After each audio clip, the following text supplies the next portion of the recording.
ಓಂ ವ್ಯಾಖ್ಯಾಮುದ್ರಾಂ ಕರಸರಸಿಜೈಃ ಪುಸ್ತಕಂ ಶಂಖಚಕ್ರೇ ಬಿಭ್ರದ್ಭಿನ್ನ ಸ್ಫಟಿಕರುಚಿರೇ ಪುಂಡರೀಕೆ ನಿಷನ್ನಃ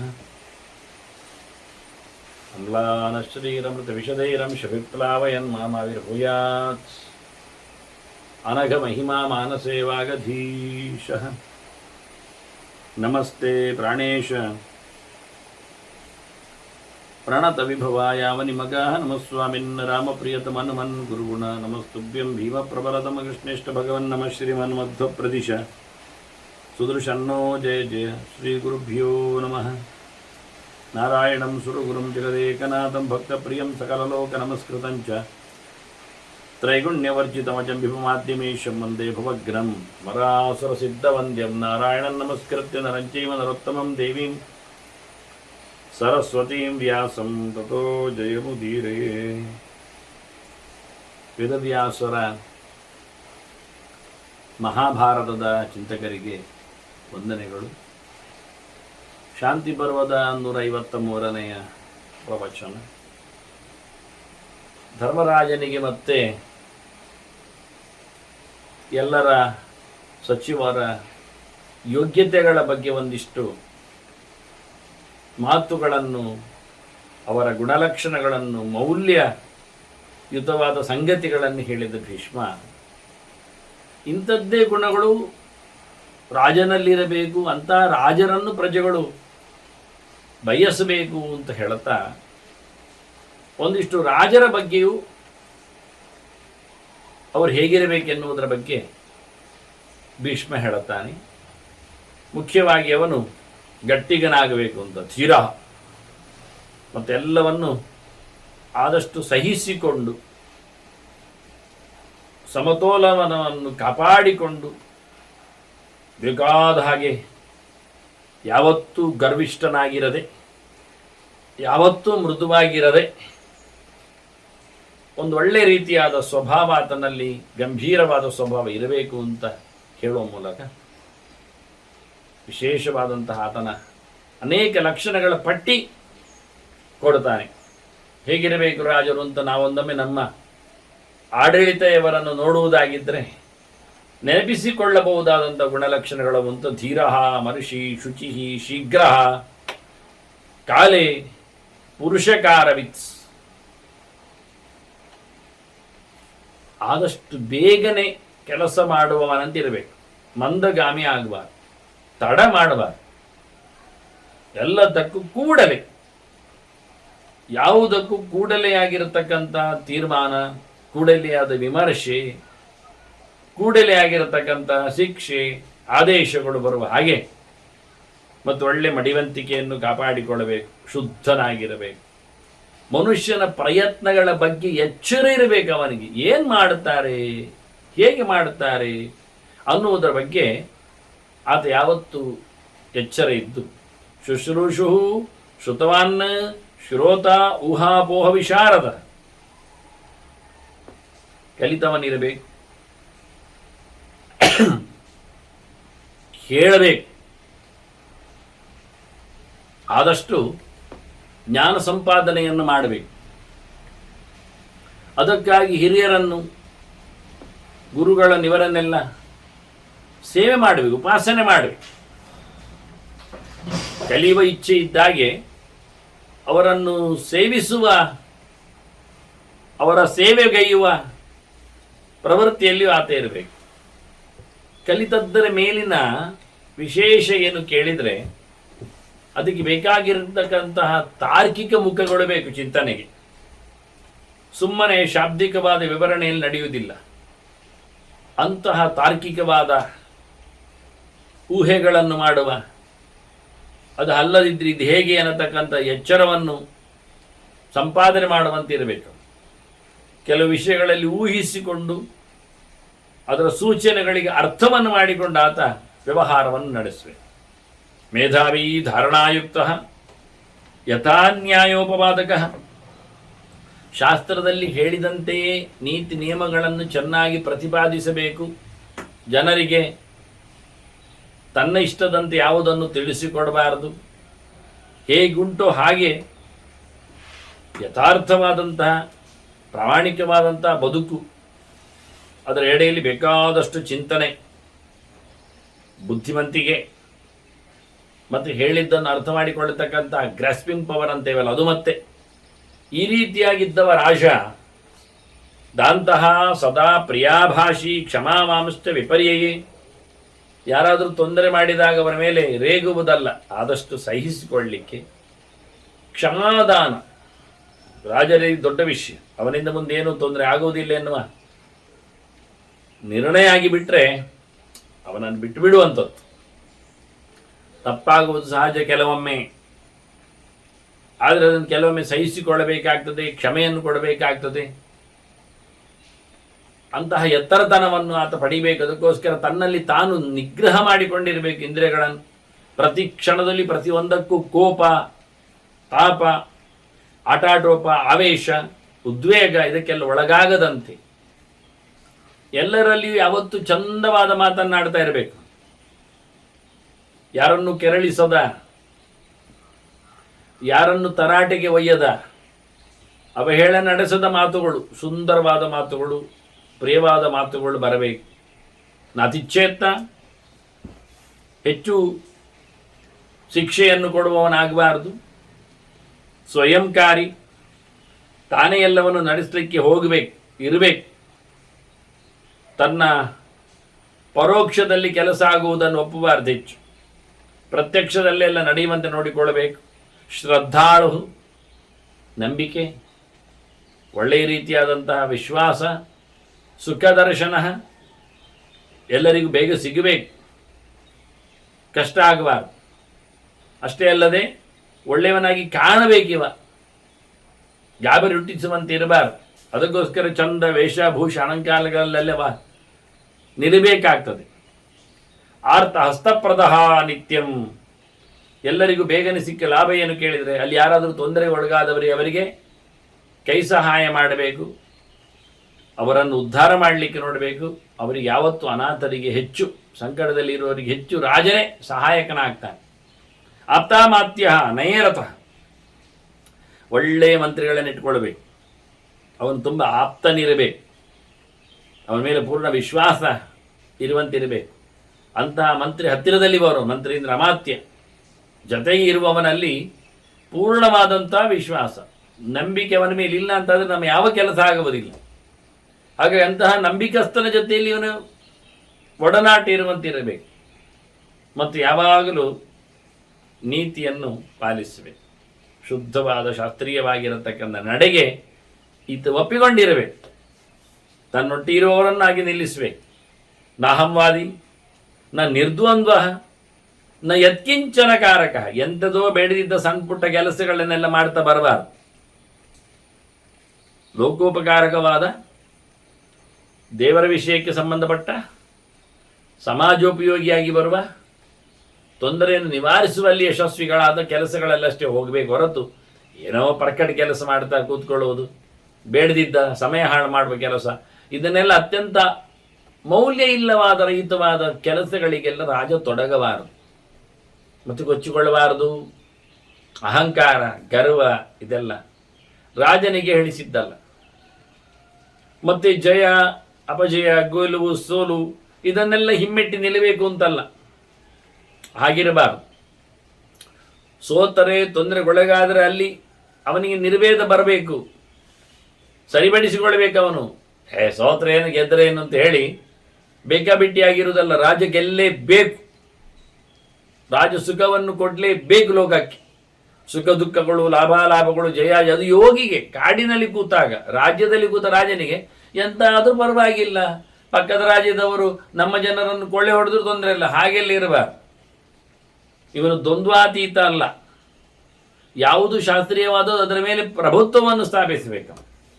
ಇದು ರಾಜ ಆಡಳಿತೇಂದ್ರಾಗಿ ಅವನು ಗೆಲ್ಲೇಬೇಕು, ಪ್ರಜೆಗಳಿಗೆ ಸುಖವನ್ನು ಉಣಿಸಲೇಬೇಕು, ಬೊಕ್ಕಸ ಲಾಭದಲ್ಲಿ ನಡೀಲೇಬೇಕು. ಲಾಭ ಅಂದರೆ ತುಂಬಿರಬೇಕು, ದೇಶ ಸುಭಿಕ್ಷೆಯಲ್ಲೇ ಇರಬೇಕು. ಸುಭಿಕ್ಷೆ ಏನಾದ್ರೇನು, ದುರ್ಭಿಕ್ಷೆ ಆದ್ರೇನು, ಬರ ಆದ್ರೇನು, ನೆರೆ ಆದ್ರೇನು ಹಾಗೆ ಹೇಳಲಿಕ್ಕಿಲ್ಲ. ರಾಜ ಯಾವುದು ಒಳಿತೋ ಅಡಿಗೆ ಅವನು ಬಗ್ಗಬೇಕು, ಬಾಗಬೇಕು. ಕೃತೆ ಕರ್ಮಣಿ ಅಮೋಘಾನಾಂ ಕರ್ತ, ಕೆಲಸ ಮಾಡಿದವರ ಕೆಲಸ ಸಕ್ಸಸ್ ಆಗುವಂತೆ ನೋಡಿಕೊಳ್ಳಲಿಕ್ಕೆ ಬೇಕಾದಷ್ಟು ಅವರಿಗೆ ಸಂಬಳ ಸಂಭಾವನೆಗಳನ್ನೆಲ್ಲ ವಿತರಿಸಬೇಕು. ಕೆಲಸಗಳು ತುಂಬ ಯಶಸ್ವಿಗಳು, ಫಲಪ್ರದಗಳು, ಸ್ಥಾಯಿಗಳು, ಹೆಸರುವಾಸಿಗಳು ಆಗುವ ಹಾಗೆ ರಾಜ ಪ್ರಯತ್ನಿಸಬೇಕು. ಇದರಿಂದ ಕೆಲಸಗಾರರಿಗೆ ಉತ್ಸಾಹ ಇಮ್ಮಡಿ ಆಗ್ತದೆ. ಅವರದನ್ನು ಮತ್ತಷ್ಟು ಚೆಲುವಾಗಿ, ಸಹಜವಾಗಿ, ಅಧಿಕೃತವಾಗಿ ಹೆಚ್ಚು ಚಂದ ಆಗುವಂತೆ ಅದನ್ನು ನಡೆಸಿಕೊಡ್ತಾರೆ. ಪೂರ್ಣತೆಗೆ ಅವರು ಬದ್ಧರಾಗ್ತಾರೆ. ಇಲ್ಲಾದರೆ ಮಾಡಿದರೆ ಆಯಿತು ಅಂತ ಮಾಡಿಬಿಡ್ತಾರೆ. ಇದು ಕೆಲಸಗಾರರ ಜೊತೆಯಲ್ಲಿ ಅವರಿಗೆ ಬೆಂಗಾವಲಾಗಿ ನಿಂತಾಗ ರಾಜ ಸ್ವಯಂ ಕೆಲಸದವರು ಸಂಭ್ರಮಿಸಿಕೊಳ್ಳುತ್ತಾರೆ ಅಂತ ಹೇಳ್ತಾನೆ. ಭೃತ್ಯ ಜನಪ್ರಿಯ, ಅದಕ್ಕೋಸ್ಕರ ಹೇಳ್ತಾನೆ ಸೇವಕರ ಜೊತೆಯಲ್ಲಿ ಇವನಿಗೆ ವಿಶೇಷವಾದಂತಹ ಒಲುಮೆ ಬೇಕು. ಅವರು ಇವನನ್ನು ಪ್ರೀತಿಸುವಂತೆ ಅವರಲ್ಲಿ ಇವನ ನಡೆ ಇರಬೇಕು. ಗೌರವ ಮತ್ತು ಪ್ರೀತಿ ಎರಡನ್ನೂ ಕಾಪಾಡಿಕೊಳ್ಳಬೇಕು ಅವನು. ಸಂಗೃಹೀತ ಜನ, ಎಲ್ಲ ಜನ ಅನುರಾಗ ಬೇಕು ಇವನಿಗೆ, ಜನ ಬೆಂಬಲ ಇರಬೇಕು. ಯಾರೋ ವಿರೋಧಿಸುವಂತಿರಬಾರ್ದಿವ. ಎಲ್ಲರೂ ತನ್ನನ್ನು ಕ್ಯಾಶ್ ಮಾಡುವಂತೆ ಎಲ್ಲರನ್ನು ತಾನು ಕ್ಯಾಶ್ ಮಾಡಿರಬೇಕು. ಹೇಗದು ಸಾಧ್ಯ ಅಂದರೆ ಅಸ್ತಬ್ಧ, ಯಾರಲ್ಲಿಯೂ ಸೆಟೆದು ನಿಲ್ಲದೇ ಇದ್ದರೆ, ಅವರ ಎದುರಿಗೆ ತಾನು ಜೋರಾಗಿ, ಅಹಂಕಾರಿಯಾಗಿ, ದುರಭಿಮಾನಿಯಾಗಿ ಕಾಣದಿದ್ದರೆ ಪ್ರತಿಯೊಬ್ಬರು ಮೆಚ್ಚುತ್ತಾರೆ. ಪ್ರಸನ್ನವದನಃ, ಮೋರೆಯಲ್ಲಿ ಯಾವತ್ತು ನಗು. ಎಂತಹ ಸಮಸ್ಯೆಗಳು ದೇಶದಲ್ಲಿದ್ದರೂ ಅದನ್ನು ನಿಭಾಯಿಸಿಕೊಳ್ಳುವಲ್ಲಿ ಶಾಂತನಾಗಿ ಇರಬೇಕವನು ಯಾವಾಗಲೂ. ಪ್ರಸನ್ನ ವದನಃ ಸದಾ ದಾತ ಭೃತ್ಯ ಜನಾಜೀವಿ, ಒಳ್ಳೆ ದಾನಶೀಲನಾಗಿರಬೇಕು, ಸಂಪತ್ತನ್ನು ವಿತರಣೆ ಮಾಡಬೇಕು. ತನ್ನ ಸೇವಕ ವರ್ಗದವರೆಲ್ಲ ಅವನನ್ನು ನಂಬಿ ಬದುಕಲು ಅವಕಾಶ ಮಾಡಿರಬೇಕು. ಎಲ್ಲರೂ ರಾಜನ ಹೆಸರು ಹೇಳಿ ಬದುಕುವಂತಿರಬೇಕು. ಅವರದನ್ನು ಹೇಳಿಕೊಂಡು ಬದುಕುವಂತಾಗಬೇಕು. ಆ ರೀತಿಯಾಗಿ ರಾಜನ ವ್ಯವಸ್ಥೆ ಸೇವಕರಿಗೆ. ನ ಕ್ರೋಧಿ, ಸಿಟ್ಟಾಗಬಾರದು. ಸುಮಹಾಮನಾಹ, ದೊಡ್ಡ ಮನಸ್ಸು. ದೊಡ್ಡ ಮನಸ್ಸು ಅಂದರೆ ಉದಾರತೆ ಅಂತ ಅರ್ಥ. ಒಳ್ಳೆ ಮನಸ್ಸು, ಉದಾರವಾದ ಮನಸ್ಸು, ಉತ್ಕೃಷ್ಟವಾದ ಯೋಚನೆಗಳಿಂದ ತುಂಬಿದೆ. ಯುಕ್ತದಂಡ ನ ನಿರ್ದಂಡ. ನೋಡಿ, ನ ನಿರ್ದ್ವಂದ್ವ ಹೇಳಿದ ಹಾಗೆ ನ ನಿರ್ದಂಡ ಹೇಳುತ್ತಾರೆ. ನಿರ್ದಂಡ ಅಂದ್ರೇನು? ಶಿಕ್ಷೆ ಕೊಡುವುದಿಲ್ಲ ಆಗಬೇಕು ಅವನಂತ. ಶಿಕ್ಷೆ ಕೊಡುವುದಿಲ್ಲ ಆದರೆ ಮತ್ತೆ ಕಳ್ಳರ ಹೆಚ್ಚಾಗುವುದಿಲ್ಲ. ಅದಕ್ಕೆ ನ ನಿರ್ದಂಡ ಅಂತ. ಶಿಕ್ಷೆ ಕೊಡುವುದಿಲ್ಲದವನು ಆಗಬಾರ್ದವನು. ಅಂದರೆ ಬೇಕಾದಾಗೆ ಶಿಕ್ಷೆ ಕೊಡಬೇಕು. ಶಿಕ್ಷೆ ಕೊಡುವುದಲ್ಲ, ಯುಕ್ತ ದಂಡ, ಬೇಕಾದಲ್ಲಿ ಶಿಕ್ಷೆ. ಆದ್ರಿಂದ ನಿರ್ದ್ವಂದ್ವ ಎನ್ನುವ ಲಕ್ಷಣ, ದ್ವಂದ್ವಾತೀತನಾಗುವುದು ಯೋಗ್ಯ ಲಕ್ಷಣ. ನ ನಿರ್ದ್ವಂದ್ವ, ಇವನು ಜಯಾಪಜಯಗಳಿಗೆ, ಲಾಭಾಲಾಭಗಳಿಗೆ, ಸುಖ ದುಃಖಗಳಿಗೆ ಎಲ್ಲ ಅವನು ದೂರ ಆಗಿದ್ದಾನಲ್ಲ. ಅವನು ಸುಖವನ್ನೇ ಅಪೇಕ್ಷಿಸುವಂತೆ, ದುಃಖವನ್ನು ದೂರ ಮಾಡುವಂತೆ, ಲಾಭವನ್ನೇ ಆಗುವಂತೆ, ನಷ್ಟವನ್ನು ಆಗದಂತೆ, ಗೆಲುವೇ ಸಿಗುವಂತೆ ಪ್ರಯತ್ನಿಸಬೇಕು ಹೇಳಲಿಕ್ಕೋಸ್ಕರ ಹೇಳಿದಾಗ ಇಲ್ಲಿ ನಿರ್ದಂಡ ಅಂತ ಹೇಳಿದ್ರು. ರಾಜ ದಂಡಧರನಾಗಬೇಕು ಅಂತ ಹೇಳಿಕೊಂಡು ಯಾವತ್ತೂ ಹೆಚ್ಚಿನ ಶಿಕ್ಷೆಯನ್ನು ಕೊಡುವುದಲ್ಲ, ಮೃದು ದಂಡನಾಗಬೇಕು, ಯುಕ್ತ ದಂಡನಾಗಬೇಕು. ದಂಡಧರನಾಗಲೇಬೇಕು ಅವನು, ಶಿಕ್ಷೆ ಕಮ್ಮಿ ಮಾಡುವಂತೆ ಇಲ್ಲ. ಆದರೆ ಅಧಿಕೃತವಾದ, ವ್ಯವಸ್ಥಿತವಾದ, ಅದಕ್ಕೆ ಮೊದಲು ಹೇಳಿದ್ದು ಶೀಘ್ರ ಅಂತ, ಆದಷ್ಟು ಬೇಗನೆ ನಿರ್ಣಯಗಳನ್ನು ಬೇಗನೆ ಪಡೆದುಕೊಳ್ಳುವಷ್ಟರ ಮಟ್ಟಿನ ಎಚ್ಚರ. ಗಡಿಬಿಡಿಯಲ್ಲಿ ನಿರ್ಣಯ ತಗೊಂಡು ಹಾಳು ಮಾಡುವುದಲ್ಲ, ಬುದ್ಧಿವಂತಿಕೆಯಿಂದ ನಿರ್ಣಯಗಳನ್ನು ಪಡೆದುಕೊಳ್ಳುವಲ್ಲಿ ತಡ ಮಾಡದಿರುವುದು ಇಷ್ಟೇ ವಿರಹ. ಮತ್ತೆ ಅದರೊಟ್ಟಿಗೆ ಧರ್ಮ ಕಾರ್ಯಾನುಶಾಸನ. ಇವ ಯೋಗ್ಯವಾದ ದಂಡ ಕೊಡುವುದು ಯಾಕೆ, ಶಿಕ್ಷೆ ಕೊಡುವುದು ಯಾಕೆ ಅಂದರೆ ಧರ್ಮವನ್ನು ತಪ್ಪಿಸಿಕೊಳ್ಳದಂತೆ ಅಂತ. ಸತ್ಯ, ನ್ಯಾಯ, ಧರ್ಮ ದೇಶದಲ್ಲಿ ನೆಲೆಗೊಳ್ಳಬೇಕಾದರೆ ರಾಜ ಉದ್ಯತ ದಂಡನಾಗಲೇಬೇಕು. ಧರ್ಮ ಕಾರ್ಯಕ್ಕೆ ಒಳ್ಳೆ ರೀತಿಯಾಗಿರತಕ್ಕಂತಹ ಶಾಸನ, ನಿಯಮನ, ಆದೇಶ, ಜೊತೆಯಲ್ಲಿ ಅವರಿಗೆ ಹೇಳಿಕೊಡ್ಬೇಕಾದಂಥ ವ್ಯವಸ್ಥೆ, ಇದನ್ನೆಲ್ಲ ನಡೆಸಿಕೊಡ್ಬೇಕು. ಹೇಗೆ ಮಾಡುವುದು ಅಂತ. ಮತ್ತು ಇವನ್ ಎಲ್ಲ ವಿಷಯಗಳನ್ನು ಚೆನ್ನಾಗಿ ನೋಡುತ್ತಾ ಇರಬೇಕು. ಹೇಗೆ ಚಾರನೇತ್ರ ತನ್ನ ಜನರನ್ನು ಕಳುಹಿಸಿ, ಗೂಢಚಾರರನ್ನು ಕಳುಹಿಸಿ ಎಲ್ಲರ ವಿಷಯದ ಬಗ್ಗೆ ಚೆನ್ನಾಗಿ ಪ್ರತ್ಯಕ್ಷ ಆಗುವಂತೆ, ಪ್ರಜಾವೇಕ್ಷಿ, ಪ್ರಜೆಗಳನ್ನು ಚೆನ್ನಾಗಿ ನೋಡಿಕೊಳ್ಳಬೇಕು. ಅವರ ರಕ್ಷಣೆಯ ಜವಾಬ್ದಾರಿ ರಾಜನ ಮೇಲಿದೆ. ಆದರೆ ಪ್ರತಿಯೊಂದು ಪ್ರಜೆಯ ಬಗ್ಗೆಯೂ ಅವನಿಗೆ ಕಾಳಜಿ ಇರಬೇಕು. ಧರ್ಮ ಅರ್ಥ ಕುಶಲ ಸದಾ, ಧರ್ಮವನ್ನು ಎಷ್ಟು ಸಂತೋಷದಿಂದ ನಡೆಸ್ತಾನೋ ಅಷ್ಟೇ ದುಡ್ಡಿನ ಬಗ್ಗೆಯೂ ಕಾಳಜಿ ವಹಿಸಬೇಕು. ದುಡ್ಡನ್ನೇಗೆ ಬೊಕ್ಸಲ್ಲಿ ತುಂಬಿಸ್ಲಿಕ್ಕೆ ಐಷಾರಾಮ ಜೀವನಕ್ಕೆ ಅವನು ಇಷ್ಟಪಡ್ತಾನೋ ಹಾಗೆಯೇ ಬದುಕನ್ನು ಧರ್ಮದಲ್ಲಿ ಸವೆಸಲಿಕ್ಕೆ ನೋಡಬೇಕು. ಅನ್ನ ಧರ್ಮಾರ್ಥಗಳೆರಡರಲ್ಲಿಯೂ ರಾಜ ಎಕ್ಸ್ಪರ್ಟ್ ಆಗಿರಬೇಕು. ಹೀಗೆ ರಾಜ ಗುಣಗಣಾಕೀರ್ಣ, ರಾಜ ಗುಣ ಶತಾಕೀರ್ಣ, 100 ಗಟ್ಟಲೆ ಗುಣಗಳಿಂದ ಒಂದೆರಡು ಗುಣ ಹೇಳಿ ಇಂಥದ್ದೇ ಸುಮಾರು ಅಂತ ಹೇಳಲಿಕ್ಕೋಸ್ಕರ 100 ಗುಣಗಳ ರಾಶಿ ರಾಜನಾಗಬೇಕು. ಹಾಗೆ ಆದವನೇ ಅಂಥ ರಾಜನನ್ನೇ ಎಷ್ಟವ್ಯ ತಾದೃಶೋ ಭವೇತ್. ಪ್ರಜೆಗಳೆಲ್ಲ ಇಂಥ ರಾಜನನ್ನು ಇಷ್ಟಪಡಬೇಕು.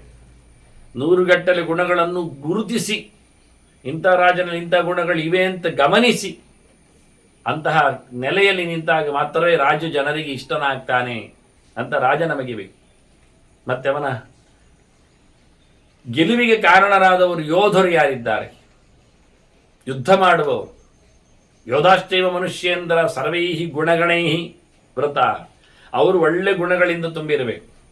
ಅವರಲ್ಲಿಯೂ ಸತ್ಯನಿಷ್ಠೆಯಾಗಲಿ, ರಾಜನಿಷ್ಠೆಯಾಗಲಿ, ಬುದ್ಧಿಮಂತಿಗೆ ಆಗಲಿ, ಇಂತಹ ಒಳ್ಳೆಯ ಗುಣಗಳಿಂದ ಅವನ ಪರಿಚಾರಕರು ರಾಜ್ಯವನ್ನು ವಿಸ್ತಾರಗೊಳಿಸುವಲ್ಲಿ ಅಷ್ಟೇ ಅಲ್ಲದೆ ಮುಖ್ಯವಾಗಿ ರಾಜನಿಗೆ ಗೆಲುವು ಕೊಡುವಲ್ಲಿ ಯೋಧರೇ ಪ್ರಧಾನ. ಹಾಗಾಗಿ ಯೋಧರು ಸಹ ಒಳ್ಳೆಯವರಿರಬೇಕು. ಅಂಥ ಯೋಧರನ್ನು ಅನ್ವೇಷ್ಟವ್ಯ ಸುಪುರುಷ ಸಹಾಯ ರಾಜ್ಯಧಾರಣೆ. ರಾಜ್ಯವನ್ನು ನಡೆಸಿಕೊಳ್ಳುವಲ್ಲಿ ಒಳ್ಳೆಯ ಯೋಧರನ್ನು ರಾಜ ಹುಡುಕಿಟ್ಕೊಳ್ಬೇಕು. ಅವರನ್ನು ತನಗೆ ಅನುಸರಿಸುವಂತೆ, ತಾನು ಅವರನ್ನು ಬೆಂಬಲಿಸುವಂತೆ ಇರಬೇಕು. ಅಂತ ಒಳ್ಳೆಯ ಜನರು, ಒಳ್ಳೆಯ ವಂಶದಿಂದ ಬಂದವರು, ಒಳ್ಳೆಯ ಗುಣದಲ್ಲಿ ತುಂಬಿದವರು, ವೀರ ಆವೇಶವುಳ್ಳವರೆಲ್ಲ ಆಗಬೇಕು. ಮತ್ತೆ ಹೇಳ್ತಾನೆ ವಿಮಾನಯಿತವ್ಯಾಶ್ಚ. ಅವರನ್ನು ರಾಜ ಸಣ್ಣದು ಮಾಡಲಿಕ್ಕಿಲ್ಲ. ಅವರಿಂದಾಗಲೇ ರಾಜನ ಗೆಲುವು. ಕೊನೆಗೊಂದು ಮಾತು ಹೇಳ್ತಾನೆ ಭೀಷ್ಮ ಹೇಗೆ ಅಂತ ಅಂದ, ಯೋಧರನ್ನು ಬಹಳ ಚೆನ್ನಾಗಿ ನೋಡಿಕೊಳ್ಳಬೇಕು. ಇಡೀ ರಾಜ್ಯದ ವ್ಯವಸ್ಥೆ, ಸುವ್ಯವಸ್ಥೆ, ರಕ್ಷಣೆ, ಗೆಲುವು, ದುಡ್ಡು, ಬೊಕ್ಕಸ, ಪ್ರಜಾತಂತ್ರ ಎಲ್ಲ ನಿಂತದ್ದು ಹೋರಾಟಗಾರರಲ್ಲಿ. ಹಾಗಾಗಿ ಬಹಳ ಚಂದವಾಗಿ ಅವರನ್ನು ನೋಡಿಕೊಳ್ಳಬೇಕು. ರಾಜ ತನ್ನ ದೇಶದ ತನ್ನ ಅಭಿವೃದ್ಧಿಯನ್ನು ಬಯಸುವುದಾದ್ರೆ ರಾಜ್ಞಾ ವೃದ್ಧಿ ಅಭೀಪ್ಸುತ ನ ವಿಮಾನೇತವ್ಯಾಶ್ಚ. ಅಂಥವರನ್ನು ಯೋಧರನ್ನು ಯಾವತ್ತೂ ಸಹ ಕಡೆಗಣಿಸದಂತೆ ರಾಜ ದೇಶದ ಅಭಿವೃದ್ಧಿಯಲ್ಲಿ ನಿಲ್ಲಬೇಕು. ಎಂತಹ ಯೋಧರಿದ್ರೆ ರಾಜ ಒಳ್ಳೆಯ ರಾಜ ಅನಿಸಿಕೊಳ್ಳುತ್ತಾನೆ. ಅವನಿಗೆ ರಾಜ್ಯ ದಕ್ಕುತ್ತದೆ, ಅಧಿಕಾರವು ಇಷ್ಟ ಆಗ್ತದೆ ಕೇಳಿದರೆ ಇಂತಹ ಯೋಧರು ಬೇಕಂತ ಅವನಿಗೆ. ಯೋಧಾಹ ಹೇಗಿರಬೇಕು ಅವರು? ಸಮರ ಶೌಂಡೀರ. ಹೋರಾಟದಲ್ಲಿ ಅವರು ತಮ್ಮ ಅತ್ಯಂತ ಎತ್ತರದ ಬಲವನ್ನು ಪ್ರದರ್ಶಿಸುವಂತೆ, ಸೋಲರಿಯದ ವೀರರಾಗಿರುವಂತೆ, ಬಹಳ ಜೋರಾದ ವ್ಯಕ್ತಿಗಳಾಗಿರ್ಬೇಕು ಅವರು. ಅದರೊಟ್ಟಿಗೆ ಕೃತಜ್ಞಾ ಶಾಸ್ತ್ರಕೋವಿದಾಹ. ನೋಡಿ, ಯೋಧರು ಅಂದರೆ ಖಾಲಿ ಆಯುಧ ಹಿಡಿದು ಹೋರಾಡುವವರಲ್ಲ, ತಿಳಿದವರು, ಓದಿದವರು, ಕಲಿತವರು, ಶಾಸ್ತ್ರ ಚಿಂತನೆ ಉಳ್ಳವರು ಅಂತ ಹೇಳ್ತಾನೆ. ಅದು ನೀವು ಹೇಳೋದು ಶಾಸ್ತ್ರ ಬೇರೆ, ಅವರು ಕಲಿತದ್ದು ಯುದ್ಧಶಾಸ್ತ್ರ, ಹೋರಾಟದ ಕತೆ ಗೊತ್ತಿದ್ರೆ ಆಯ್ತು. ಅಲ್ಲಪ್ಪ, ಸ್ಪಷ್ಟ ಹೇಳ್ತಾನೆ ಧರ್ಮಶಾಸ್ತ್ರ ಸಮಾಯುಕ್ತ ಅಂತ. ನೋಡಿ, ಹೋರಾಟಗಾರರು ಸಹ ಧರ್ಮಶಾಸ್ತ್ರಗಳನ್ನು ಅಧ್ಯಯನ ಮಾಡಿರಬೇಕು. ಅದನ್ನು ಏನು ಅರಿಯದವರು, ಮೂಢರು, ದಡ್ಡರು ಬಲಪ್ರಯೋಗಕ್ಕೋಸ್ಕರ ಸೇರಿಸಿಕೊಂಡದ್ದಲ್ಲ. ಓದಿದವರೇ, ಪದವಿ ಸ್ನಾತಕರು ಆದವರೇ, ಪದವೀಧರರು, ಸ್ನಾತಕರೇ, ಅದರಲ್ಲಿಯೂ ವೇದಾಂತಾದಿ ಧರ್ಮಶಾಸ್ತ್ರಗಳ ಚಿಂತನೆಯನ್ನು ಮಾಡಿದವರೇ. ಅದರಿಂದ ಹೋರಾಟದಂಗಳದಲ್ಲಿಯೂ ಸಂಧ್ಯಾದಿಗಳನ್ನು, ಜಪದ ಅನುಷ್ಠಾನಗಳನ್ನು ಮಾಡುವವರೇ ಆಗಿದ್ದರು ಅವರು. ಅಸಂಸ್ಕೃತರಲ್ಲ, ನಮಸ್ಕಾರವಂತ. ಹಾಗಾಗಿ ಮಾಡಿದ್ದರ ಸೇವೆಯನ್ನು ನಂಬಿ ರಾಜನಿಗೆ ಸರಿಯಾಗಿ ನೆಲೆಗೊಂಡವರು, ಶಾಸ್ತ್ರ ಅರಿತವರು, ಮತ್ತೆ ಹೆಚ್ಚು ಜನ ಪದಾದಿ ಜನ ಸಂವೃತ. ಆದಷ್ಟು ಯೋಧರಲ್ಲಿ ಕಾಲಾಳುಗಳು ಜಾಸ್ತಿ ಇರಬೇಕಂತ. ಅಂತ ಜಾಸ್ತಿ ಜನ ಕಾಲಾಳುಗಳಿದ್ರೆ ಖಂಡಿತವಾಗಿಯೂ ಅಂತಹ ಯೋಧರು ರಾಜನಿಗೆ ಸಿಕ್ಕಿದ್ರೆ ಲಾಭ. ಅಂತ ಯೋಧರನ್ನು ರಾಜ ಚಂದ ಮಾಡಿ ಸಂಪತ್ತು ಕೊಟ್ಟು ಅಭಿಮಾನದಿಂದ ಗೌರವಿಸಿ ಅವರನ್ನು ಬೆಳೆಸಿದ್ರೆ, ಅರ್ಥವಾನ ವಿವೃದ್ಧಾಶ್ಚ ರಥಚರ್ಯಾ ವಿಶಾರದ.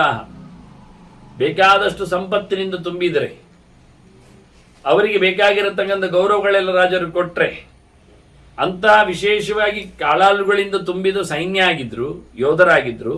ಅದು ಮತ್ತೆ ಹೆಚ್ಚಾಗಿ ಇದರಲ್ಲಿ ರಥ ಒಳ್ಳೆ ವಿದ್ಯಾವತ್ತಿರ್ಬೇಕು ಅವರಿಗೆ. ಎಲ್ಲಿ ಬೇಕಾದ್ರಲ್ಲಿ ರಥ ಯುದ್ಧವನ್ನು ಮಾಡುವಲ್ಲಿ ಅವರು ಪಳಗಿದವರಾಗಿದ್ದರೆ ಬೇಕಾದಂತಹ ಜೋರು ದೂರದಲ್ಲಿ ಹೋರಾಟ ಮಾಡಲಿಕ್ಕಿರುವಂಥದ್ದು ಬಾಣಪ್ರಯೋಗ, ಅದರಿಂದ ಬಿಲುವಿದ್ಯೆ, ವಿಶೇಷವಾದ ವಿದ್ಯೆ ಅಂದರೆ ಧನುರ್ವಿದ್ಯೆ, ಅದನ್ನು ವಿಶ್ವಸ್ತ್ರ ಕುಶಲಾಹ ಅಂತಾರೆ. ಬಾಣಪ್ರಯೋಗದಲ್ಲಿ ಸಮರ್ಥರಾದವರು ಯಾರಿದ್ದಾರೆ, ವಿಶ್ವಸ್ತ್ರ ಕುಶಲಾಯಸ್ಯ ತಸ್ಯೇಯಂ ನೃಪತೇರ್ಮಹಿ. ಇಂತಹ ಯೋಧರನ್ನು ಒಟ್ಟು ಮಾಡಿಕೊಂಡ ರಾಜನಿಗೆ ಖಂಡಿತವಾಗಿಯೂ ಗೆಲುವು ಗ್ಯಾರಂಟಿ.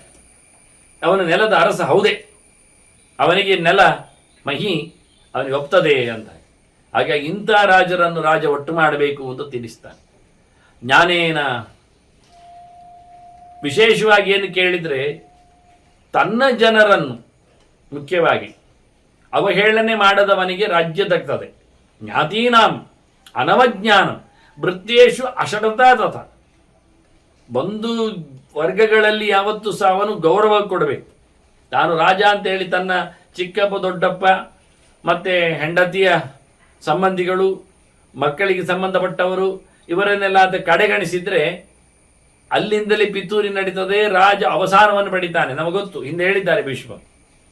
ಬಂಧುಗಳಿಲ್ಲದಿದ್ದರೆ ರಾಜನಿಗೆ ಏನು ನಡೆಯುವುದಿಲ್ಲ, ಬಂಧುಗಳು ಇದ್ರೂ ರಾಜನದ್ದೇನು ನಡೆಯುವುದಿಲ್ಲ ಅಂದ ಎರಡು ಸರಿ. ಬಂಧುಗಳದ್ದೇ ಕಾರ್ಬಾರ ಆಗ್ತದೆ. ಆದರೆ ರಾಜವರನ್ನು ಸುಪರ್ದಿಯಲ್ಲಿ ಚೆನ್ನಾಗಿರಬೇಕು, ಬೇಕಾದಲ್ಲಿ ಗೌರವ ಕೊಡಬೇಕು, ಬೇಕಾದಲ್ಲಿ ಅವರ ಮಾತನ್ನು ನಡೆಸಿಕೊಡಬೇಕು, ಬೇಕಾದ ಜಾಗದಲ್ಲೇ ಅವರನ್ನು ಇಟ್ಟಿರಬೇಕು.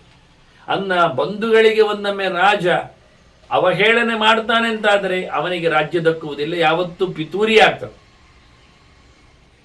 ಮತ್ತೆ ಕೆಲಸದವರನ್ನು, ಸೇವಕರನ್ನು, ಅದು ಯೋಧರಿರಲಿ, ಮಂತ್ರಿಗಳಿರಲಿ, ಮಿತ್ರರಿರಲಿ, ಪರಿಚಾರಕರಿರಲಿ, ಅಥವಾ ಪುರೋಹಿತ ವರ್ಗ ಇರಲಿ, ಯಾರೇ ಇರಲಿ, ರಾಜನ ಯಾರು ಭೃತ್ಯರಿದ್ದಾರೆ ಅವರಲ್ಲಿ ಎಲ್ಲಿಯೂ ಯಾವುದಕ್ಕೂ ಮೋಸ ಇವನದ್ದು ಆಗಬಾರ್ದು.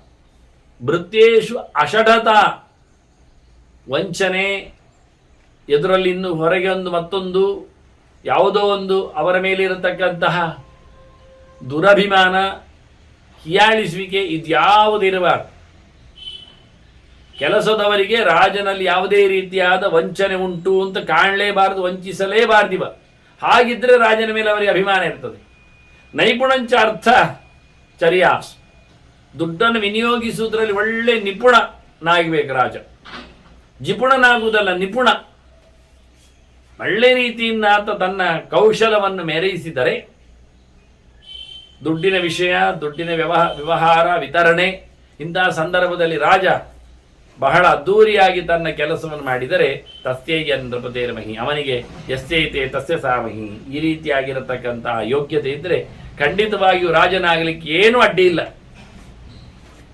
ಮೂರೇ ಉಪಾಯ: ಬೊಕ್ಕಸವನ್ನು ವಿನಿಯೋಗಿಸುವಲ್ಲಿ ಒಳ್ಳೆಯ ಜಾಣತನ, ತನ್ನ ಸಂಬಂಧಿ ವರ್ಗಗಳಲ್ಲಿ ಒಳ್ಳೆ ರೀತಿಯಾದ ಗೌರವ, ಅವರಿಗೆ ಕೊಡಬೇಕಾದಂತಹ ವ್ಯವಸ್ಥೆ, ಸ್ಥಾನಮಾನ, ತನ್ನ ಪರಿಚಾರ ವರ್ಗದಲ್ಲಿ ಬೇಕಾದ ರೀತಿಯಲ್ಲಿ ಅವನಿಗೆ ಯಾವುದೇ ರೀತಿಯಾದ ಮೋಸ ವಂಚನೆ ಇಲ್ಲದೆ ನಿಷ್ಕಪಟವಾದಂತಹ ಪ್ರವೃತ್ತಿ ಇದ್ದು ಬಿಟ್ಟರೆ ಒಬ್ಬ ಕೆಲಸದವ ವಿರೋಧ ಮಾಡುವುದಿಲ್ಲ, ಒಬ್ಬ ಬಂದು ಕಾಲು ಎಳೆಯುವುದಿಲ್ಲ, ಒಂದು ಪೈಸೆ ಹಾಳಾಗುವುದಿಲ್ಲ, ಮುಗಿತಲ್ಲ. ರಾಜ್ಯ ಇನ್ನೇನಾಗಬೇಕು ಹೇಳ್ತಾರೆ. ರಾಜ್ಯಕ್ಕೆ ಮೂರೇ ಮುಖ, ಮೂರು ಕಡೆಯಲ್ಲಿ ರಾಜನ ವಿಶೇಷತೆ ವ್ಯವಸ್ಥಿತವಾಗಿ ಆಗಿದೆ. ಇದನ್ನು ಗುರುತಿಸಿ ಹೇಳುತ್ತಾ ಇದ್ದಾರೆ, ಹೇಗಿರುತ್ತದೆ ರಾಜನಿಗೆ ರಾಜ್ಯ ಸಿಗಲಿಕ್ಕೆ ಏನಾಗ್ತದೆ ಅಂತ.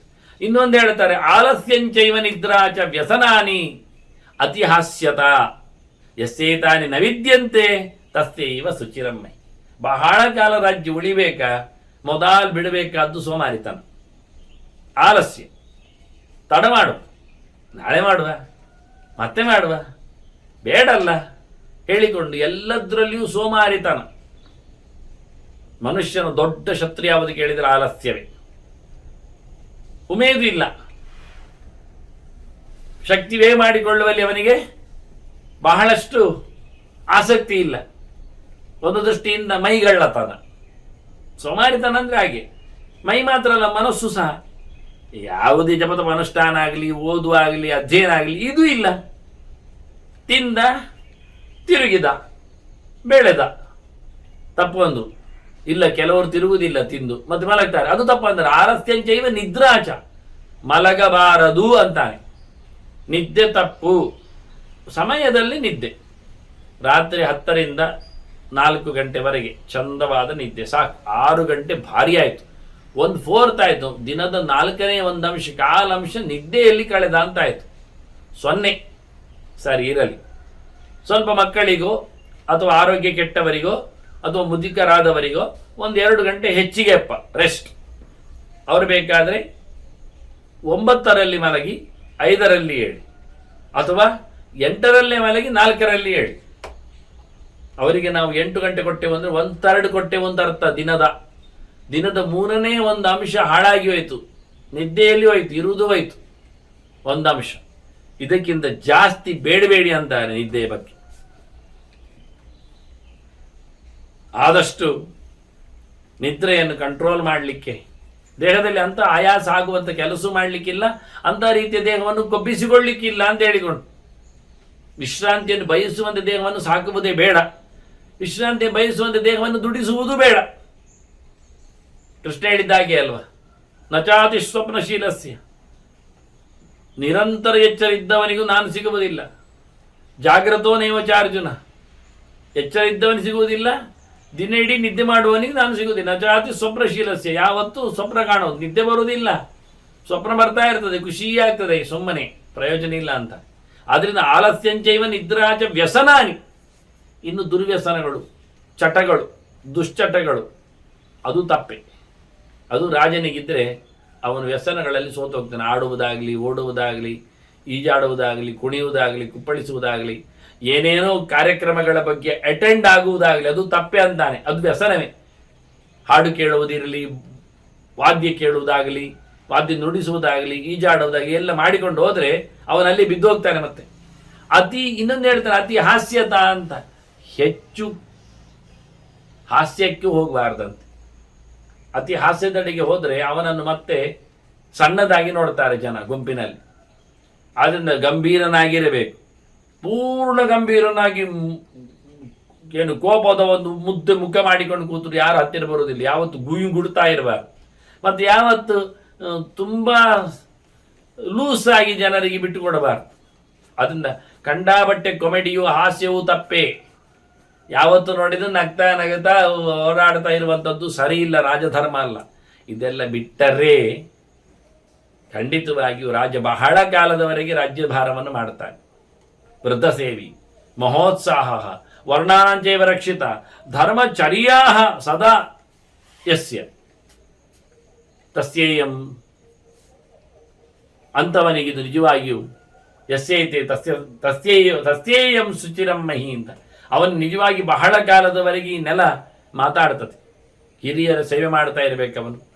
ಗುರು ಹಿರಿಯರು, ತಂದೆ ತಾಯಿಗಳು, ಮಾವ ಅತ್ತೆಯರು, ಜ್ಞಾನಿಗಳು, ಬ್ರಹ್ಮವರ್ಗ, ಇವರ ಬಗ್ಗೆ ಒಳ್ಳೆ ರೀತಿಯಾದ ಗೌರವ, ಜೊತೆಯಲ್ಲಿ ಭಾರಿ ಉತ್ಸಾಹ, ಯಾವತ್ತೂ ನೋಡಿದು ತಣ್ಣಗಿರುವುದಿಲ್ಲ, ಒಳ್ಳೆ ಕೆಲಸ ಮಾಡುವಲ್ಲಿ ಯಾವತ್ತು ಪ್ರವೃತ್ತಿ ಅವನಿಗೆ. ಅಂಥವನು ಯಾವತ್ತು ರೋಗಗ್ರಸ್ತನಾಗಿ ಬಿದ್ದರದೇ ಇರುವುದು.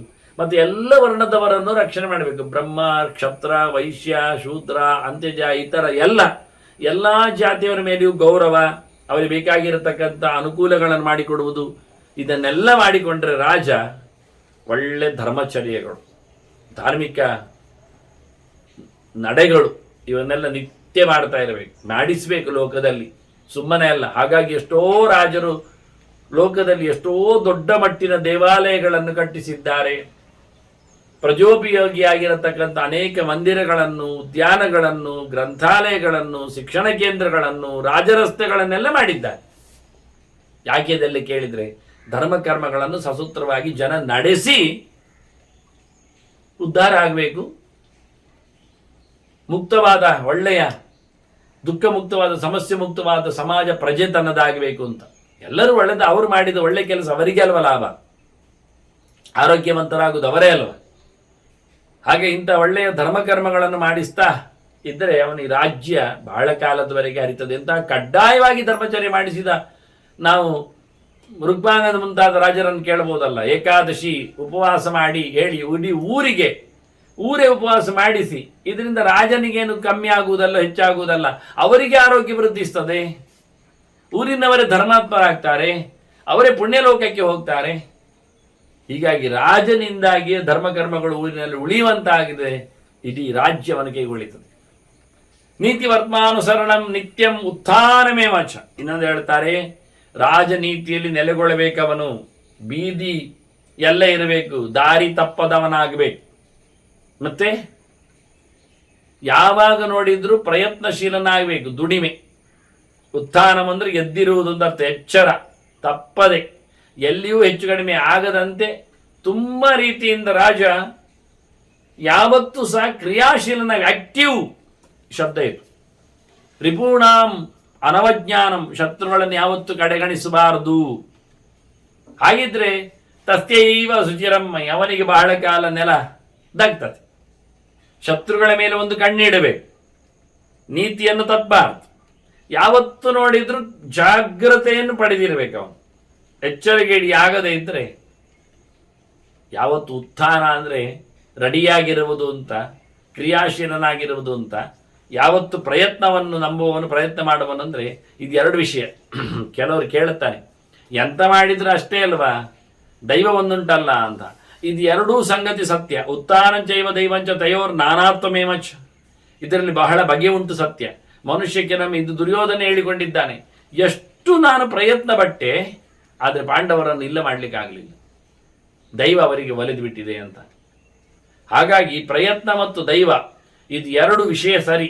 ಇದರಲ್ಲಿ ಒಂದು ವೈಶಿಷ್ಟ್ಯ ಇದೆ, ವೈಪರೀತ್ಯ ಇದೆ. ಯಾಕೆಂದರೆ ದೈವ ಯಾರಿಗೆ ಒಲಿತದೆ ಅಂದರೆ ಒಳ್ಳೆಯದ ಪ್ರಯತ್ನ ಮಾಡಿದವನಿಗೆ ಮಾತ್ರ. ಈಗ ಕಳ್ಳ ರಾತ್ರಿಯಿಂದ ಬೆಳಗ್ಗಿನವರೆಗೆ ತಾನು ಎಲ್ಲ ರೀತಿಯಿಂದಲೂ ಬೀಗ ಹೊಡೆಯಲು ಪ್ರಯತ್ನಿಸಿದೆ, ಆಗಲಿಲ್ಲ ಹೇಳಿದರೆ ಅದಕ್ಕೆ ಅಂತ ಹೇಳೋದು ನಾವು? ಅದಾಗಬಾರ್ದು. ಅವನ ಪ್ರಯತ್ನಕ್ಕೆ ಚಿಮಾರಿ ಹಾಕುವುದ ಅಲ್ಲ, ಅವನ ಪ್ರಯತ್ನವೇ ತಪ್ಪು ದಾರಿಯಲ್ಲಿ ಉಂಟು. ಅದಕ್ಕೆ ದೈವ ಒಲಿಮೆ ಕೊಡಬಾರದು, ಅವನ ಪಿಕ್ಚರಿಗೆ ಬರಬಾರದು, ಸಿಕ್ಕಿಬೇಡಬೇಕು. ಮೊನ್ನೆ ಇತ್ತೀಚೆಗೆ ಯಾವುದೋ ಒಂದು ಧೂಮ್ ಪಿಕ್ಚರಲ್ಲಿ ಯಾವನೋ ಒಬ್ಬ ಇವನು ಮ್ಯೂಸಿಯಮನ್ನು, ಅಲ್ಲಿ ಯಾವುದೋ ಒಂದು ವಸ್ತುವನ್ನು ಕದ್ದುಕೊಂಡು ಪಾಗಾರ ಮತ್ತು ಇನ್ನೊಂದೆಲ್ಲ ಹಾರಿ ಹೋಗ್ತಾನೆ. ಅದು ಸಿನಿಮಾದಲ್ಲಿ ಆಗ್ತದೆ ಹೋಗ್ಲಿಕ್ಕೆ. ಅದೇ ರೀತಿಯಲ್ಲಿ ಇನ್ನೊಬ್ಬ ಮಾಡಿದೆ, ಮ್ಯೂಸಿಯಂ ಹೋಗಿ ಒಂದು ಕದ್ದ, ಅವನಿಗೆ ಹಾರಲಿಕ್ಕೆ ಆಗದೆ ಸಿಕ್ಕಿಬಿದ್ದ. ಅದಾಗುದಿಲ್ಲ, ಮತ್ತೆ ಸ್ಟೇಜ್ ಆಗುವುದಿಲ್ಲ. ಹಾಗಾಗಿ ಆಗುವುದಿಲ್ಲ. ಪ್ರಯತ್ನ ಮಾಡಿದರೆ ಎಲ್ಲಿ ಪ್ರಯತ್ನ ಸಫಲ ಆಗ್ತದೆ? ಒಳ್ಳೆಯ ವಿಷಯದಲ್ಲಿ ಸಫಲ ಆಗ್ತದೆ ಪ್ರಯತ್ನ, ಕೆಟ್ಟ ವಿಷಯದಲ್ಲಿ ಪ್ರಯತ್ನ ಸಫಲ ಆಗುವುದಿಲ್ಲ, ದೈವ ಅಡ್ಡಕಾಲು ಆಗ್ತದೆ. ಹಾಗಾಗಿ ಇದರ ಬಗ್ಗೆ ಮನುನಾ ವರ್ಣಿತಂ ಪೂರ್ವಂ, ಇದರ ಬಗ್ಗೆ ಮನು ಬೇಕಾದಷ್ಟು ಹಿಂದೆ ಹೇಳಿದ್ದಾನೆ. ಸ್ವಯಂಭುವ ಮನು ವಿಶೇಷ, ವಯೋಸ್ವತನು ಹೇಳಿದ್ದಾನೆ ಇರಲಿ. ಯಾಕೆಂದ್ರೆ ಕೃಷ್ಣ ಹೇಳುವಾಗ ಇವಂ ವಿವಸ್ವತೆ ಪೂರ್ವಂ ಪ್ರೋಕ್ತವಾನ್ ಅಹಮವ್ಯಮ ಅಂತಾನ. ನಾನಿದನ್ನು ಸೂರ್ಯನ ಮಗನಿಗೆ ಕೊಟ್ಟಿದ್ದೆ, ಸೂರ್ಯನಿಗೆ ಇವಂ ವಿವಸ್ವತೆ ಪೂರ್ವಂ, ವಿವಸ್ವಾನ್ ಮನವೇ ಪ್ರಾಹ, ವಿವಸ್ವಾನ್ ಸೂರ್ಯ ಮನುವಿಗೆ ಕೊಟ್ಟ ಅಂತ. ಹಾಗಾಗಿ ಮನುವಿನಿಂದ ಈ ಜಗತ್ತಿಗೆಲ್ಲ ಬಂತು ಅಂತ. ವಿವಸ್ವಾನ್ ಮನವೇ ಪ್ರಾಹ ಮನು ರಿಕ್ಷಾಕವೇ ಬ್ರವೀತ್ ಅಂತ. ಅಲ್ಲಿಂದ ಮುಂದೆ ಮನು ವಂಶದಲ್ಲಿ, ಇದು ಸೂರ್ಯ ವಂಶದಲ್ಲಿ ಹರಿದು ಬಂದ ಕಥೆ ಅಂತ ಹೇಳ್ತಾನೆ. ಹಾಗೆ ಅದು ಸರಿ. ಮೊದಲ ಚತುರ್ಮುಖ ಮೊದಲವನಾಗಿ ನಿಂತ ಸ್ವಯಂಭುವನಿಗೆ ಸಂಗತಿಗಳನ್ನು ಹೇಳಿದಾಗ ಸ್ವಯಂಭು ಇಡೀ ಲೋಕಕ್ಕೆ ಕೊಟ್ಟಿರತಕ್ಕ ಚರಿತ್ರೆ ಇದು. ನೀನು ಪ್ರಯತ್ನಿಸು, ದೇವರ ಒಲಮೆ ಇದೆ. ನೀನು ದೇವರು ಮಾಡ್ತಾನೆ ಅಂತ ಸುಮ್ಮನೆ ಕೂತ್ಕೋ, ನಿನಗೇನು ಬರುವುದಿಲ್ಲ, ಆಗುವುದಿಲ್ಲ. ನೀನು ಪ್ರಯತ್ನಿಸಿದರೆ ಉಂಟು ನಿನಗೆ ದೇವರ ಒಲುಮೆ, ಇಷ್ಟು ಸತ್ಯ. ನೀನು ಪ್ರಯತ್ನವೇ ಮಾಡದಿದ್ರೆ, ದೇವರೇ ಇದ್ದಾನೆ ಹೇಳಿದರೆ ನಿನಗೆ ಯಾವುದು ದಕ್ಕುವುದಿಲ್ಲ. ದೇವರು ಮಳೆ ಬರ್ತಾನೆ ಅಂತ ಖಾತ್ರಿ ಮಾಡಿದರೆ ರೈತ ಬಿತ್ತಿದಾಗ ಅವನಿಗೆ ಬೆಳೆ ಬರ್ತದೆ. ಮಳೆ ಬಂದ ನಾನು ಬಿತ್ತುತ್ತೇನೆ ಹೇಳಿದರೆ, ದೇವರು ಮಳೆ ಕೊಟ್ಟರೆ ನಾನು ಬಿತ್ತುತ್ತೇನೆ ಹೇಳಿದರೆ, ದೇವರು ಕೊಡುವಾಗ ಮಳೆ ಯಾವತ್ತಾಗುತ್ತೆ, ಇವನು ಬಿತ್ತಲಿಕ್ಕೆ ಹೋದಾಗ ಮಳೆ ಕೈ ಕೊಡ್ತದೆ. ನೀನು ಮಾಡು ಕೆಲಸ, ದೇವರು ನಿನಗೆ ಯೋಗ್ಯತೆ ಇದ್ದರೆ ಖಂಡಿತವಾಗಿಯೂ ಬೆಳೆ ಸಿಗಿಸ್ತಾನೆ. ಹಾಗಾಗಿ ಈ ರೀತಿಯಾಗಿ ದೈವ ಮತ್ತು ಪ್ರಯತ್ನದ ಬಗ್ಗೆ ಬಹಳಷ್ಟು ಮಾತುಕತೆ ಹಿಂದೆಯೂ ಬಂದಿದೆ. ಇದನ್ನೆಲ್ಲ ಮನು ವರ್ಣನೆ ಮಾಡಿದ್ದಾನೆ. ವಕ್ಷೇಶ್ವರನು ತದೇವಹಿ, ನಾನು ಅದನ್ನೇ ಹೇಳ್ತೇನೆ ಕೇಳು. ಕೇಳುವಲ್ಲ ಹೇಳಿದ್ದೇನೆ ಅಂತಲೂ ಅರ್ಥವಾದ, ನಾನು ಅದೇ ಹೇಳಿದ್ದು ಅಂತಲ್ವಾ ಕೇಳ್ತಾನೆ. ತದೇವ ಶೃಣು, ಅದೇ ಕೇಳು, ನೀನು ಕೇಳಿ ಆಯ್ತು ಮತ್ತೆಂಥದ್ದು. ಉತ್ಥಾನಂ ಹಿ ನರೇಂದ್ರಾಣಂ ಬೃಹಸ್ಪತಿರ ಭಾಷತ. ರಾಜರಂತೂ ಯಾವತ್ತು ಪ್ರಯತ್ನವನ್ನೇ ಮಾಡಬೇಕು ಅಂತೇಳಿ ಗುರುವಿನ ಆದೇಶ. ಗುರು ಅಂದರೆ ಇವತ್ತಿನ ಒಡೆಯ, ಗುರುವಾರದ ಅಧಿದೇವತೆ.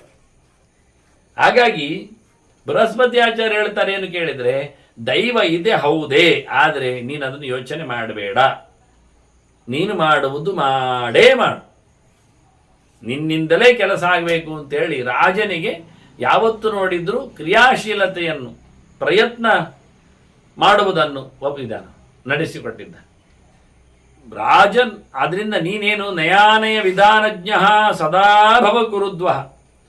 ನೀನು ಮಾಡು ಬಿಡು, ಹೇಗೆ ಹಾಗೆ, ಅದು ಇದು ನೀತಿ ಅನಯ ಇವನ್ನೆಲ್ಲ ಚೆನ್ನಾಗಿ ಗಮನಿಸಿ, ಸರಿ ಯಾವುದು ತಪ್ಪು ಯಾವುದು, ರಾಜಧರ್ಮ ಯಾವುದು, ರಾಜನೀತಿ ಅಲ್ಲ ಏನು, ಜನರಿಗೆ ಹೇಗಿರಬೇಕು, ಅವರ ಕಥೆ ಏನು ಎನ್ನುವುದನ್ನು ಚೆನ್ನಾಗಿ ಅರಿತು ನಡೆಸುವ ರೀತಿಯನ್ನು ತಿಳಿದು ಅದನ್ನು ಪ್ರಾಕ್ಟಿಕಲಿ ಮಾಡುವುದನ್ನು ಮಾಡು. ನೀನು ಯಾವತ್ತು ಮಾಡ್ತಾ ಬಾ ಹೇಳಿ ಭೀಷ್ಮರವನಿಗೆ ತಿಳಿಸಿಕೊಡುತ್ತಾರೆ. ಹಾಗಾಗಿ ನೀನು ದುರ್ಹೃದಾಂ ಮುಖ್ಯವಾಗಿ ಯಾವತ್ತೂ ನೀನು ನೋಡ್ತಾ ಇರಬೇಕು. ಸುಹೃದಾನ್ ಹಾಗೆ ಉಪಕಾರ ಮಾಡ್ತಾ ಇರಬೇಕು. ಸುಹೃದಾಂ ಉಪಕಾರವ, ಒಳ್ಳೆಯವರಿಗೆ ಪ್ರಿಯರಿಗೆ ಒಳ್ಳೆಯ ರೀತಿಯಿಂದ ನೀನು ಬೇಕಾದ್ದನ್ನೆಲ್ಲ ಕೊಡ್ತಾ ಇರು. ದುರ್ಹೃದರನ್ನು ಅವರದ್ದು ತಪ್ಪೇನು ಅಂತ ನೋಡ್ತಾ ಇರು. ಅಪ್ರದರ್ಶಿ ದುರ್ಹೃದಾಂಚ ಅಪ್ರದರ್ಶೀಚ್, ಅವನಂತೂ ಚೆನ್ನಾಗಿ ನೀನು ಗಮನಿಸು. ಕೆಟ್ಟವರು ಏನು ಮಾಡ್ತಾ ಇದ್ದಾರೆ, ಅವರು ಹೇಗೆ, ಅವರಿಗೆ ನೀನು ಒಳ್ಳೆ ರೀತಿಯಿಂದ ನಿನ್ನ ಪ್ರತಾಪವನ್ನು ತೋರಿಸಬೇಕು. ದುಷ್ಟ ಜನರನ್ನು ಆದಷ್ಟು ದೂರ ಇಡಬೇಕು, ಸಜ್ಜನರಾದ ಹತ್ತಿರ ಇರಬೇಕು. ಅದರಲ್ಲಿ ಮತ್ತೆ ವಿಶೇಷವಿಚ್ಛ ಭೃತ್ಯಾನ, ನಿನ್ನ ಕೆಲಸದವರ ಮೇಲೆ ಅವರ ಏನು ವೈಶಿಷ್ಟ್ಯ ಇದೆ, ಯಾರಲ್ಲಿ ಏನು ಹೆಚ್ಚು ಕಡಿಮೆ ಏನು ವಿಷಯ ಅಂತ ತಿಳ್ಕೊಳ್ಬೇಕು. ಎಲ್ಲ ಒಂದೇ ನಮನೆಯಲ್ಲ ನೋಡೋದು. ಹೀಗೆ ನೋಡ್ತಾ ಇದ್ರೆ ನಿನಗೆ ರಾಜ್ಯಭಾರ ಚೆನ್ನಾಗಿ ದಕ್ತದೆ. ಸ್ವರಾಜ್ಯ ಫಲಮಶ್ನುತೆ. ಶತ್ರುಗಳನ್ನು ಹಿಮ್ಮೆಟ್ಟುವುದರಿಂದ, ಮಿತ್ರರನ್ನು ಕಾಪಾಡುವುದರಿಂದ, ಭೃತ್ಯರನ್ನು ಕಾಳಜಿ ವಹಿಸುವುದರಿಂದ ರಾಜ್ಯ ಕ್ಷೇಮವಾಗಿರುತ್ತದೆ. ಸರ್ವ ಸಂಗ್ರಹಣೆ ಯುಕ್ತ, ಎಲ್ಲರನ್ನು ಪ್ರೀತಿಸಬೇಕು, ಎಲ್ಲರನ್ನು ಇಟ್ಟುಕೊಳ್ಬೇಕು. ಅವರವರ ಪಾಡಿಗೆ ಅವರವರ ಕೆಲಸಕ್ಕೆ ಬೇಕಾದಾಗಿ.